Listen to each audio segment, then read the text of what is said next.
बहुत समय पूर्व जब गुरुकुल शिक्षा की प्रणाली होती थी, तब हर बालक को अपने जीवन के 25 वर्ष गुरुकुल में बिताना पड़ता था।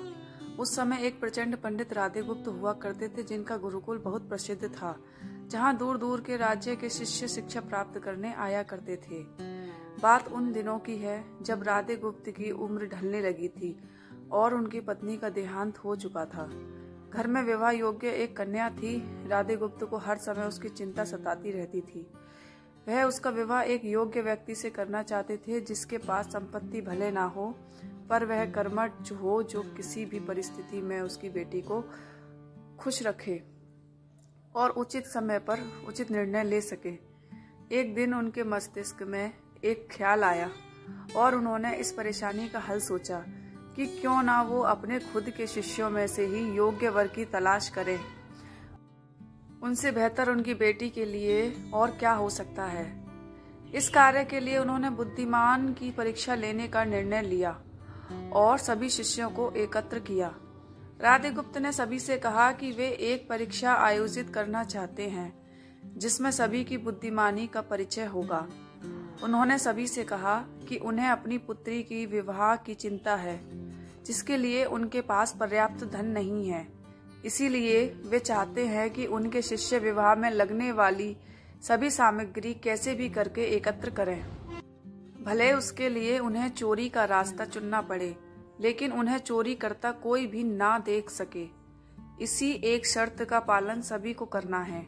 अगले दिन से सभी शिष्य कार्य में जुट गए। रोजाना कोई न कोई तरह तरह की वस्तुएं चुरा कर लाता और राधागुप्त को दे देता। राधागुप्त उन्हें एक विशेष स्थान पर रख देते, क्योंकि परीक्षा के बाद यह सभी वस्तुएं उनके मालिक को वापस करना जरूरी था, क्योंकि वे अपने शिष्यों को सही ज्ञान देना चाहते थे। सभी शिष्य अपने अपने दिमाग से कार्य कर रहे थे, लेकिन इनमें से एक चुपचाप गुरुकुल में बैठा हुआ था, जिसका नाम रामास्वामी था। वह राधागुप्त का सबसे करीबी और होनहार छात्र था।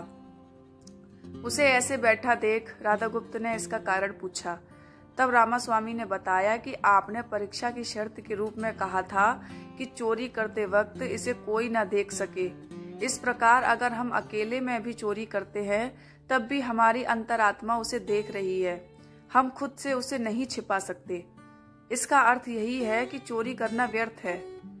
उसकी यह बात सुन राधागुप्त के चेहरे पर खुशी छा जाती है। वे उसी वक्त सभी को एकत्र करते हैं और पूछते हैं कि आप सबने जो चोरी की, क्या उसे किसी ने देखा? सभी कहते हैं नहीं। तब राधागुप्त कहते हैं कि क्या आप अपने अंतर्मन से भी इस चोरी को छिपा सके? सभी को बात समझ आ जाती है और सबका सिर नीचे झुक जाता है, सिवाय रामास्वामी के। राधागुप्त रामास्वामी को बुद्धिमानी की परीक्षा में अव्वल पाते हैं और सभी के सामने कहते हैं कि यह परीक्षा मेरी पुत्री के लिए उचित वर तलाशने के लिए रखी गई थी। इस प्रकार मैं रामास्वामी का विवाह अपनी पुत्री के साथ तय करता हूँ। सभी खुशी से झूम उठते हैं। साथ ही चुराई हुई हर एक वस्तु को उसके मालिक को सौंप विनम्रता से सभी से क्षमा मांगते हैं। शिक्षा: कोई भी कार्य अंतर्मन से छिपा नहीं रहता और अंतर्मन ही मनुष्य को सही राह दिखाता है। इसीलिए मनुष्य को किसी भी कार्य के सही गलत के लिए अपने मन को टटोलना सबसे जरूरी है।